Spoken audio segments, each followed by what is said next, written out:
This is the Spectre issue 51 by John Ostrander. This one, it has got a big guest appearance from Batman and also the Jokers. And look, Spectre, he has become the Jokers, or the Jokers, he has become the Spectre. It's like Metal Dark Knight, this. It's gonna be mayhem. Batman, he has gone to New York land because he's tracking down the Jokers, who has also gone to New York land. And Batman, he predicts an encounter with the Spectre and an inevitable conflict between the two of them about how to punish the Jokers for his countless crimes.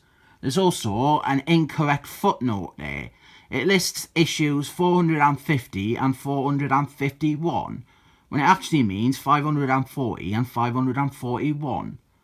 The Jokers, he is the villain for this one, obviously. And I've got a very limited threshold for Jokers' stories. Almost zero patience for them. I feel like all there is to really say about a character has already been said by Adam Moores or Hank Miller or Jim Starman. And now he's just like a lazy crutch for writers to interject whenever they need to make their story feel special or important. You also see this sort of thing a lot with a book, Spectre in this case. There he is there actually. Just having Batman guest star in it with the Jokers, and all it really does is make Jokers even more pointless and not worth reading about. With that said though, this isn't the worst. It does have one or two more ideas with Jokers than I was expecting. There's this club of Jokers' fanboys, and it's like they are toxic white mans. They went to see his film and they dress up as him.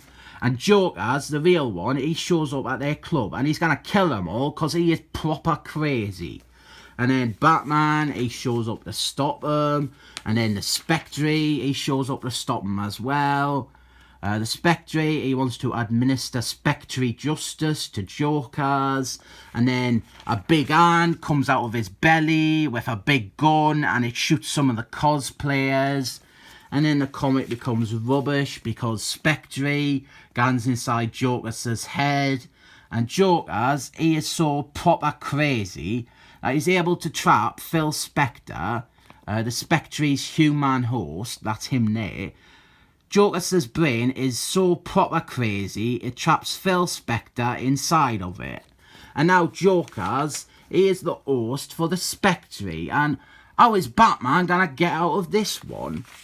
Relatively easy is the answer, because despite now having proper god powers and being proper crazy, Jokers doesn't do anything of note at all with these powers. And Phil Spectre, he walks around Jokers' mindscape, and look, his conscience is a dead skull. You know how I love these metaphorical trips around someone's head. And then Phil Spectre, he makes Jokers taste all the evil that he has done and all the lives that he has killed. And Jokers, he has a breakdown all like, what have I done and shit. And then the Jokers, he says he doesn't want to live anymore. And you would think that an enlightening moment like this, it would stay with the Jokers forever. But this isn't mentioned ever again. So then Spectre, he tells the Joker's fanboys to fuck off and stop being incels and to get a life. And instead of doing all that, they just come back the next day as a bunch of Spectre fanboys. Now, if you really, really want, you can say that these are also the cult that appear in that recent Detective Batman story with the Spectre. Detective Batman 1006 and 1007.